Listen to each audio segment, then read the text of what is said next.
retrouve aujourd'hui pour une nouvelle vidéo et on va parler du bilan couture du mois de février.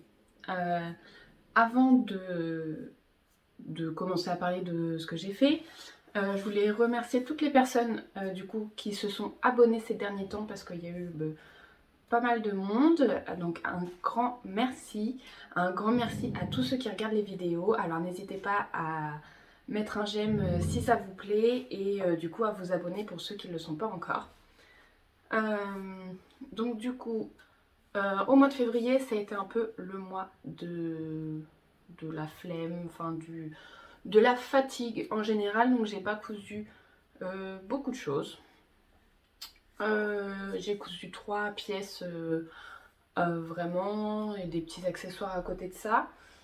Donc je vais vous présenter ça et vous présenter ce que je compte faire au mois de mars, même s'il est déjà entamé. Pour commencer, dans ce qui s'est passé au mois de février, je voulais dire un grand merci à ma petite mercerie car j'ai gagné ce livre lors d'un concours qu'ils organisaient sur Instagram et c'est le livre Mon dressing chic et tendance de Gabrielle Sueur. Franchement, je participe parfois à des concours sur Instagram, je n'attends pas grand chose.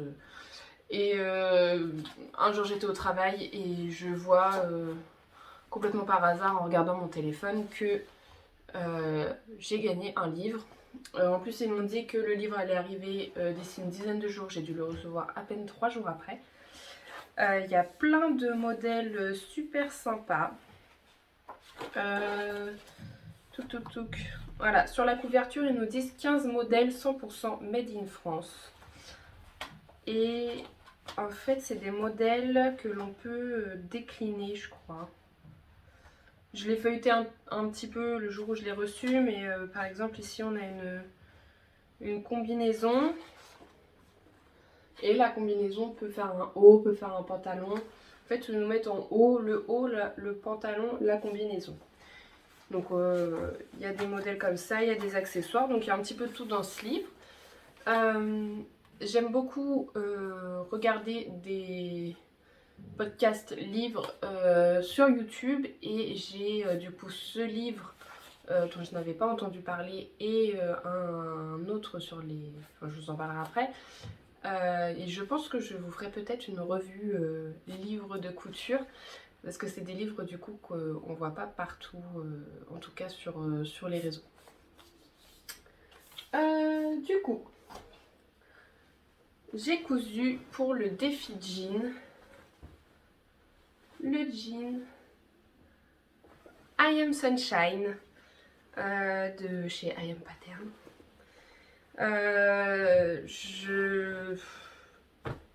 J'avais tout le mois pour le coudre, le défi se finissait le 28 février et j'ai dû le finir le 27. J'ai dû le coudre le 26 et le 27 tellement j'ai pas eu la motivation de coudre pendant ce mois de février. Mais j'avais très envie en fait. Je m'étais dit qu'il fallait que je me fixe. C'est-à-dire que quand je prévois quelque chose pour faire un défi, je le fais. Fini d'acheter des trucs en me disant je vais faire le défi, si je le finis pas c'est pas grave, au moins ça m'aura fait voir des techniques et tout. Au final je ne fais jamais, enfin, ou des mois plus tard. Non, là je m'étais, pour 2022, c'était dans la réalisation des objectifs. Donc voilà, c'était quand même plus avec moi-même que je faisais ce défi. Tenir mes résolutions. Donc voilà, non franchement je suis fière. C'est mon premier... J'ai déjà cousu des pantalons, mais pas des pantalons du coup avec le zip. J'ai un petit point à refaire, alors je sais pas pourquoi. Je sais pas pourquoi, ça n'a pas tenu à cet endroit-là. Mais là c'est pas grave. Là ça s'est pas très bien pris au moment de la couture, donc il va falloir que je rafistole un peu. Au niveau des poches, j'ai voulu ici faire une broderie avec ma ballerina, ma Texi. Sauf que elle n'a pas voulu. J'ai essayé sur des chutes, ça a très bien marché et au moment de les faire, de faire un deuxième essai sur des chutes, et encore heureux, c'était une catastrophe. Là j'ai démonté des choses pour les remonter ensuite.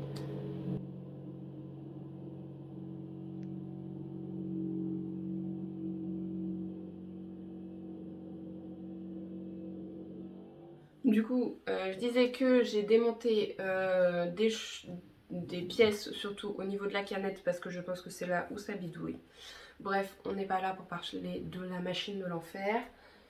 Le jean ou le pantalon en lui-même, c'est moins compliqué que ce que l'on peut se dire au premier abord. Franchement, non, je suis contente. Donc j'ai réussi là. La pose du bouton, alors j'ai posé mon bouton en catastrophe pour pouvoir porter le jean pour la photo, mais en fait je n'ai pas de marteau. Donc il faut que j'aille chercher un marteau et que je pose correctement mon 1, 2, 3 et que je pose correctement mon bouton si je veux pouvoir le porter dehors, ce qui serait bien puisque c'est un pantalon.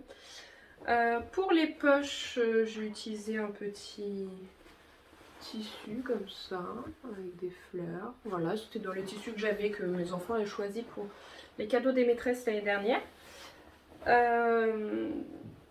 J'ai passé 2 après-midi à peu près, sachant qu'il a fallu que j'utilise mon déco-vite parce que j'avais cousu les jambes ensemble. Voilà. Fallait une erreur d'étourderie, c'était celle-là. Pour les explications, j'ai trouvé ça très bien construit, très bien éclairé. Il n'y a pas... Enfin, je me suis pas trop pris la tête. J'avais déjà cousu un patron de chez I.M. Pattern. J'en ai déjà cousu plusieurs. Et c'était pas aussi clair, il me semble. Là, j'ai trouvé que c'était vraiment très très clair et que ça roulait tout seul. Qu'est-ce que je peux dire de plus? Ah oui, pour le lavage, il y avait des vidéos qui parlaient de ça et tout. Et moi, j'ai utilisé... Enfin, je me suis un peu renseignée. Et du coup, pour laver le jean avant... de coudre, j'ai fait un lavage à froid avec le minimum d'essorage. Je n'ai pas mis de lessive. Et je n'ai eu qu'une petite bande là, vous savez, sur le jean, du coup qui se voit même pas, je saurais même pas la retrouver.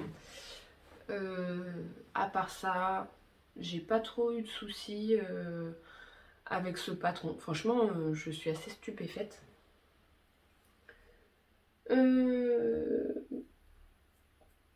Ah oui, je l'ai cousu en taille 40, c'est pas ma taille habituelle pourtant. Et ça passe tout pile. Hein. Franchement, bon, je pense que 42 ça aurait été trop grand, mais un 38 je rentrais pas dedans. Ça a beau être un format boule. Après, moi, dans le commerce, j'achète des jeans avec du stretch. Et là, il n'y a pas un pet de stretch. Mais voilà, franchement, vraiment au top. J'ai vraiment aimé coudre ce pantalon. Je pense que je referai la version coupe droite. Et je pense continuer dans la lignée des pantalons.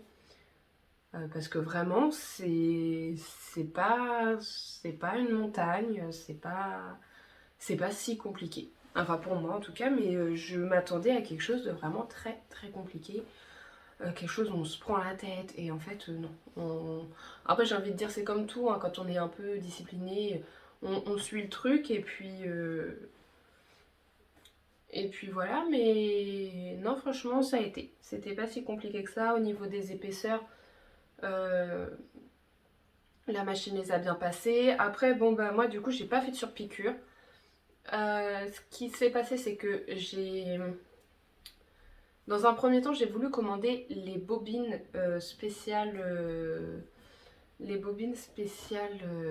denim de chez Gutterman.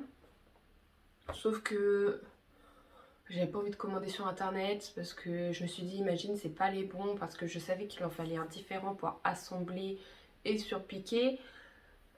Finalement, je suis allée chez Bouchara, un peu en catastrophe, en me disant il faut que je trouve donc du coup du fil pour aller avec mon jean et un fil de surpiqûre.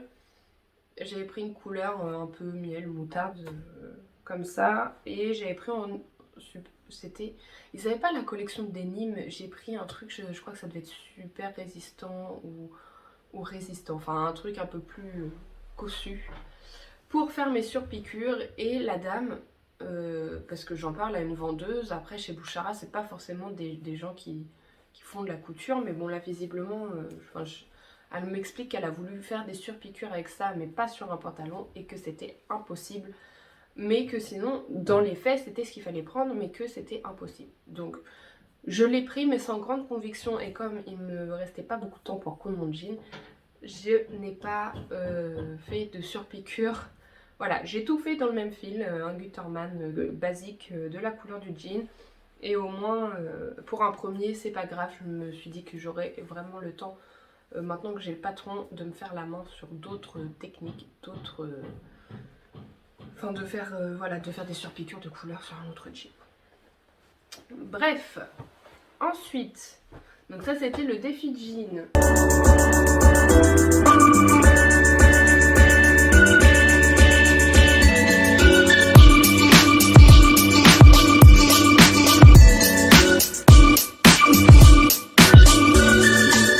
Il y avait... Ah oui, bon, du coup, en début du mois, parce que c'est là, j'ai fait des masques. Et du coup, je pense que ça aura été les derniers masques que je ferai, puisque nous allons bientôt arrêter de mettre des masques. Et du coup, dans la foulée, j'ai fait des pochettes de masques afin de virer des chutes, enfin virer du tissu. Et dans le même esprit, je pense que ça sera les dernières, sauf que j'en ai encore un sac par entier, mais j'ai un petit sac où je mets des tout petits projets comme ceux-là, qui sont déjà prédécoupés. Je les mets ensemble et je les mets dans des petits sacs à côté de la machine, en me disant voilà, quand j'ai pas envie de me lancer sur un projet, je peux au moins poudre une petite pochette ou un petit truc le soir. Et du coup, bah voilà. Bon, ça servira sûrement pour les anniversaires, quand les enfants sont invités et tout. Les enfants ils aiment bien avoir un petit truc couture. Même si c'est pas pour des masques, ça, moi ma fille elle met ses barrettes dedans, mon fils il met des cartes. Mon fils il met du coup voilà ses cartes dedans, ça peut servir pour plein de choses. Donc c'est pas perdu, mais c'était histoire de se dire que voilà, les masques c'est bientôt fini. Pour combien de temps, je ne sais pas, mais je pense que ça aura été les derniers que j'ai cousus pour un petit moment. Bon, du coup on pourrait appeler le mois de février le mois des défis. J'ai cousu la jupe Christie. Voilà. J'ai cousu la jupe Christie de la Maison Victor. Et c'est un patron gratuit. Et c'est du coup pour participer au défi de Audrey V sur YouTube, qui a lancé un défi coudre un patron gratuit. Voilà, pour le... je crois que c'est pareil pour le fun. J'ai vu la vidéo une fois, je me suis dit ah super, ça va me motiver à coudre un patron gratuit et à virer un tissu du coup de mon stock. Alors pour l'histoire, j'avais commencé à filmer le fait que je cousais un patron gratuit, donc la recherche du patron gratuit que j'avais envie de coudre. Voilà, quand j'ai découpé le tissu, mes histoires avec le patron, parce que entre le moment où il a fallu choisir ma taille et où c'était pas en français, et le moment où il a fallu l'assembler et je ne comprenais rien. Voilà, j'avais filmé ça, et sauf que bah, j'ai pas osé le sortir. Donc bon, bref, en fait ce qui s'est passé c'est qu'au début quand je faisais mes recherches pour coudre un patron gratuit, je savais que je voulais une jupe. Et il me semblait, en fait j'avais vu passer sur les réseaux, sur Instagram, YouTube, tout ça, j'avais vu passer la jupe Christa. Et au moment de chercher telle quelle sur Google, je sais pas pourquoi, même en tapant la jupe Christa, je suis tombée sur la jupe Christie. Et en me disant, mais oui, c'est ça que je veux. Donc j'approfondis le truc et je vois qu'en effet il y a la Christa et la Christie. Sauf que non, moi ce que je voulais c'était une jupe vraiment, voilà, comme ça. Donc j'ai pris la jupe Christie de la Maison Victor. Voilà, mis à part la recherche des tailles qui... c'est en anglais, donc j'ai un peu galéré. Enfin, un peu galéré, j'ai pas galéré pendant des jours non plus, hein, mais ça a suscité un travail plus fourni, plus intellectuel. Non, que par rapport à nos tailles, que quand tout est en français et que voilà, ça roule tout seul. Ensuite, j'ai assemblé le patron. En fait, c'est avec des petits plus, mais voilà, pareil. Et non, au niveau de la couture, très bien. Il y a juste au niveau de la ceinture, mon tissu n'étant pas extensible, la première ceinture évidemment ne collait pas, je m'en doutais fort bien. Du coup, j'ai redécoupé une ceinture et j'ai ajouté 8 cm. Donc j'espère qu'elle va tenir. Je l'ai portée une fois pour essayer, ça passait. Après, j'ai peur qu'en la portant, vraiment, si je vais dehors pour me promener avec, ça glisse. Auquel cas, je referai la technique où j'ouvre ici et je passe un élastique. Ça sera très bien. Voilà. Très agréable à coudre, hein, ça se fait en 2 temps 3 mouvements, même si je crois que c'était la plus longue du mois, celle-ci. Parce qu'entre le moment où la ceinture ne passe pas, il faut en découper, j'étais pas sûre que ça passe dans le tissu, parce que du coup, j'avais ce tissu-là, j'avais un coupon de 3 mètres. C'est un tissu qui vient de chez Mondial Tissu. Et j'avais pour optique, si je vous retrouve la photo, de coudre un ensemble short avec une veste. Longue il me semble, enfin quelque chose que j'avais vu sur Makerist quand il y a les ventes de patrons à 2 euros. D'ailleurs il faudrait que je sorte ces patrons parce que c'est les patrons qu'on oublie un peu, les patrons Makerist à 2 euros. Et finalement quand j'ai vu la jupe je me suis dit mais c'est tout à fait en fait ce que je veux, c'était pas un short que j'avais envie.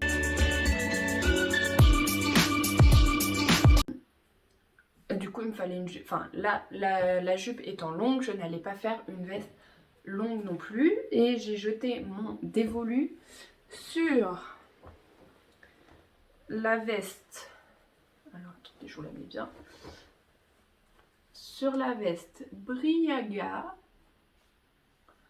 de chez Cactophile. Ça faisait quelques temps que j'avais repéré, enfin que je regardais les patrons de chez Cactophile. J'ai notamment vu un chemisier dont j'ai déjà le tissu, enfin cette association elle est faite dans ma tête. J'avais très envie de me faire le pull Sacha, c'était un des derniers qui était sorti. Et au début, j'avais pas vu cette petite veste et finalement, je me suis dit c'est tout à fait ça. Donc c'était mon premier patron de chez Cactophile que j'ai cousu. Donc toujours dans le même tissu qui vient de chez Mondial Tissu. La doublure, c'est un espèce de... Donc déjà c'est un vert menthe. Au début je me suis posé la question est-ce que je vais acheter un bout de voile de coton pour doubler. Et puis le but étant quand même de virer des tissus de mon stock, je me suis dit que le vert pastel comme ça, vert menthe pastel, ça passait bien en dessous. Enfin moi ça me choque pas. Dites-moi dans les commentaires ce que vous en pensez. Franchement il est lumineux en plus. Et c'est un espèce d'effet peau de pêche. Enfin je sais pas exactement ce que c'est. Je me souviens honnêtement même plus d'où il sort. Je me souviens juste que j'avais dû acheter ça pour faire la toile de la cabane de mon fils. Ouais. Donc ça m'a permis de virer des tissus. Déjà, c'est pas mal, c'est un bon point. Et donc mon premier patron de chez Cactophile, super. Pas beaucoup de pièces à découper. Normalement, la veste se présente avec des volants en fait au niveau des manches. Je n'ai pas fait les volants, c'était absolument pas l'effet recherché en faisant la veste de toute façon. Visiblement, vous pouvez la faire en version réversible. Moi, la seule chose que je vais rajouter, c'est, je pense, refaire une surpiqûre en fait, tout du long. Ça donne au moins un côté... Enfin, j'aime bien le côté gonflant, mais que ça tienne bien. Et elle a été cousue très rapidement, enfin, le patron est clair. Même au niveau des techniques, au niveau du montage de la doublure, c'est la première veste que je couds avec une doublure. Moi j'ai horreur des doublures, dès que je peux les fuir, je les fuis. Et du coup, c'est la première veste vraiment que j'ai cousue avec une doublure. Bah honnêtement, je sais pas quoi vous dire de plus. J'ai pris le patron Sacha aussi du coup pour me coudre un peu le Sacha. Mais du coup, je sais pas quand le faire.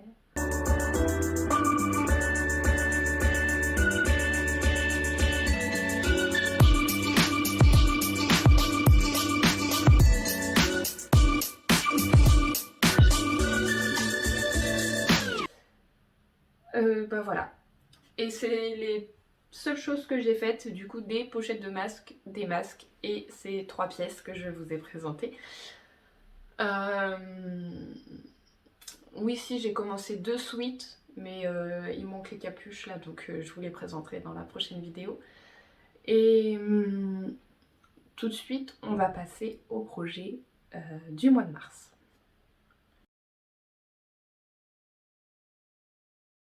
Pour ce mois de mars qui est du coup déjà commencé, je voudrais finir d'abord les pulls que j'ai commencé. Bon, il me reste allez, les 2 capuches à coudre et la bande du bas à...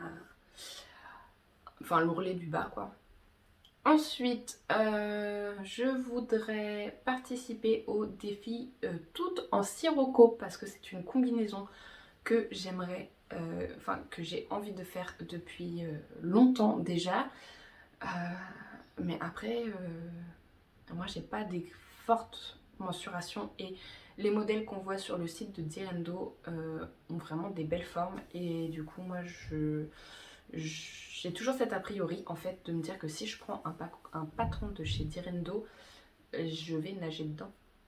Après je sais hein, qu'on prend nos tailles et tout, hein, mais du coup là je vais voir pour vraiment ajuster au mieux la combinaison. Mais j'ai vraiment très envie de faire cette combinaison. Je la vois beaucoup depuis très longtemps et j'ai très envie. Donc j'ai pris un tissu unique pour commencer. J'allais pas commencer à me prendre un truc avec des motifs où il faut faire des raccords. Voilà, on va commencer sur du bleu marine. Déjà si je la fais bien pour pouvoir aller travailler, c'est nickel. Ensuite, oui voilà, donc du coup je reprends sur les projets que j'aurais dû faire le mois dernier que j'ai pas fait, c'est-à-dire la robe pour ma fille, la salopette pour mon fils et dans la lignée en fait de vous présenter le livre avec lequel je les couds. J'espère avoir le temps de faire ça au moins avant de partir parce que je pars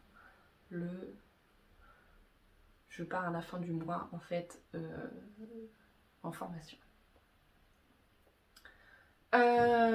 Avec ça, je voudrais coudre la jupe cacao de chez Craftine avec le tissu que j'avais donc reçu dans une vente Vinted. Et j'ai prévu quoi d'autre? Enfin, c'est déjà pas mal, me direz-vous, sachant que le mois a commencé. Hein. Je voulais aussi coudre la dernière box Craftine. Je sais, j'avais dit que je ne recraquerais pas pour des Craftine box, mais j'ai pas envie de dire que le hasard fait bien les choses, mais Craftine fait très bien son travail et a vu qu'il y avait une très grosse demande en termes de couture de sous-vêtements et qu'on était parfois, je pense, perdu parce que on se met tout à coudre des sous-vêtements. Alors moi honnêtement, pendant là le mois où j'ai fait le défi patron gratuit. En fait, ce qui s'est passé, c'est que de base, je voulais coudre le legging Samba, qui est un patron gratuit. Et dans mon tissu, j'avais pas assez de place. Alors du coup, j'étais vraiment dégoûtée. Et donc du coup, je me suis dit, c'est pas grave, je vais faire une brassière tamis. Au moins, ça me permettra, avec un patron gratuit, de me faire la main sur une brassière. Et quand je suis allée à la mercerie, il n'y avait pas le matériel au niveau des élastiques à picot et tout, donc il faut commander sur internet. Moi je suis pas hyper fan de commander tout le temps sur internet. Bon là du coup je vais être obligée. Mais j'ai du mal à me rendre compte en fait de ce que je commande. Enfin en termes de largeur, du coup les élastiques en termes d'élasticité on se rend pas bien compte non plus. Et donc voilà. Bref, je pense qu'ils ont vu la porte et ils sont rentrés dedans chez Craftin puisqu'ils nous ont sorti une box qui d'habitude n'est pas trop teasée hein, sur les réseaux. On a quelques indices mais sans plus. Alors que là, je crois que c'était vraiment clair comme de l'eau de roche. Hein, quand on a vu le teasing sur le site, la dame avait un truc en fait devant elle comme ça, donc ça laissait à douter qu'on allait faire au moins une brassière ou un soutien-gorge. Et du coup, dans cette box, il y a 3 projets. Il y a une brassière, une culotte, un legging. Et pareil, je voudrais coudre ça, si possible, avant de partir. Sachant que tout est déjà décalqué et découpé. En tout cas pour la box crafting et les projets des enfants. Il me restera à décalquer, découper la combinaison Sirocco et l'autre jupe. Mais l'autre jupe elle est vite. Donc pareil, j'essaierai de vous filmer en fait au niveau pour la box crafting, vous faire un retour. Je pense que c'est pas quelque chose que je reconduirai forcément tous les 2 mois comme j'ai pu faire il y a quelques années. Mais là, celle-ci me plaisait beaucoup et ça permettait d'avoir un premier pas dans la lingerie, même si c'est pas non plus voilà, de la grande lingerie, hein, mais ça permettait de se faire un peu la main et d'essayer des choses. Et en plus de ça, ça va me permettre de coudre des chutes de jersey qui doivent traîner. Donc voilà. Je vous remercie d'avoir regardé cette vidéo. Je vous souhaite une bonne couture pour le mois de mars du coup. Et voilà, si ça vous a plu, n'hésitez pas à vous abonner, à aimer, à commenter. J'adore lire vos commentaires. N'hésitez pas à me dire ce que vous allez coudre aussi, vous, durant le mois de mars. Qu'on puisse échanger un peu, voilà, ça donne des idées. Et je vous dis à bientôt dans une prochaine vidéo.